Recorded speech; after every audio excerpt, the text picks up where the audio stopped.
안녕하세요. 12월 20일 화요일 큐티 가이드 시작하겠습니다. 오늘 말씀은 미가서에 나타난 메시아 예언에 관한 내용이에요. 1번입니다. 새로운 왕의 출생지는 어디입니까? 2절 읽겠습니다.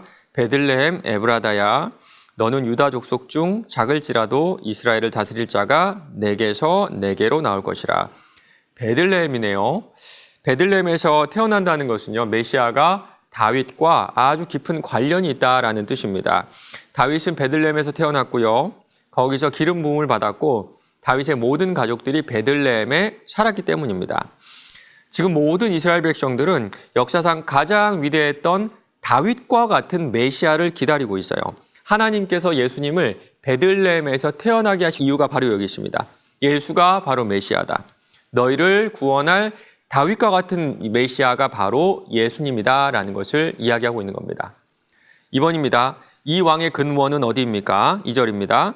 그의 근본은 상고의 영원에 있느니라. 말이 좀 어렵죠. 그래서 세번역 성경은 이렇게 번역하고 있습니다. 그의 기원은 아득한 옛날, 태초에까지 거슬러 올라간다.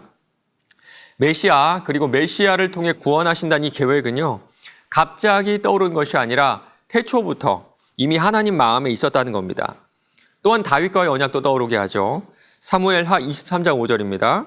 내 집이 하나님 앞에 이같지 아니하냐? 하나님이 나와 더불어 영원한 언약을 세우사 만사에 구비하고 견고하게 하셨으니 나의 모든 구원과 나의 모든 소원을 어찌 이루지 아니하시랴. 하나님은 아주 오래전 다윗과 맺으신 언약을 잊지 않으셨고요. 그리고 그에 따라 메시아를 탄생하게 하실 겁니다. 약속을 지키신 하나님. 우리 하나님은 신실하신 분이세요. 3번입니다. 왕이 오심으로 말미암은 결과는 무엇입니까? 3절에서 5절까지 보면요. 먼저는 그의 백성 앞에 서십니다. 그가 여호와의 능력과 그의 하나님 여호와의 이름의 위엄을 의지하고 서서 선다는 것은요. 흔들리지 않은 확고함을 이야기하거든요. 영원한 왕으로 흔들리지 않고 세우셨다는 겁니다. 그러면 우리의 왕으로서 그는 무엇을 하실까요? 서서 목축하니, 목축을 하시네요. 마치 목자가 양떼를 보살피듯이 먹이고 입히고 자라게 하실 겁니다. 그리고 그 가운데 우리에게 주시는 것이 있어요. 5절입니다. 이 사람은 평강이 될 것이라. 미가 선지자가 살던 시기는요, 나라가 아주 위태로운 그런 상황이었습니다. 언제 나라가 망할지 모르는 그런 상황 가운데 미가는 메시아가 오시면 평강을 가지고 오신다라고 이야기하고 있어요.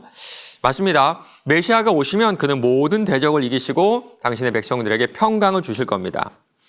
그렇다면 우리가 구해야 할 것도 평강이 아닐까요?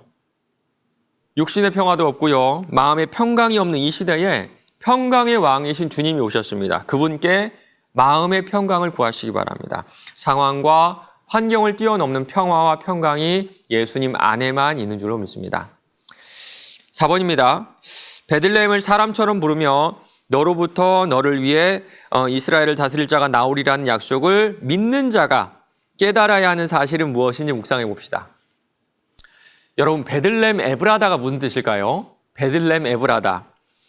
학자들은요, 에브라다가 베들레헴보다 조금 더 큰 지역의 이름이라고 합니다. 예를 들면 월곡동 성북구, 석관동 성북구 이런 뜻이에요. 그리고 그 뜻을 살펴보면 훨씬 더 재밌습니다. 베들레헴은 빵집이라는 뜻이고요. 에브라다는 풍요롭다, 풍요로움 이런 뜻이 있습니다. 그래서 메시아가 에브라다에 속한 베들레헴에서 태어난다는 것은요. 궁핍하고 굶주린 사람들에게 풍요로움을 주신다. 그런 뜻이 아닐까요? 특별히 베들레헴은요. 유다 족속 중에 가장 작다고 하죠. 사람들이 전혀 기대하지 않는 아주 작은 자를 통해서 우리 하나님은 역사하세요. 맞습니다. 예나 지금이나 하나님이 하시는 일은 그 방법은 똑같은 것 같습니다. 연약한 자들을 사용하셔서 힘있고 강한 자들이 자랑을 못하게 하세요. 혹시 여러분 가운데 사회적으로 누군가에게 내세울 것이 또 자랑할 만한 것이 없으신 분이 계신가요? 그렇다면 하나님께서 정말 사용하시기 좋은 도구가 될 것입니다. 마지막 5번입니다. 하나님께서는 결코 우연과 기분으로 역사하시지 않습니다. 나에게 오신 메시아도 하나님의 계획 아래 준비의 과정을 통해 오셨습니다. 나를 위해 오래전부터 예수님을 보내시고자 계획하신 하나님의 마음을 알 때 나는 어떻게 하나님께 반응해야 할지 생각해 봅시다. 사형리 이렇게 시작하죠. 하나님께서는 당신을 향한 놀라운 계획을 가지고 계십니다. 저는 이 말을 참 좋아합니다.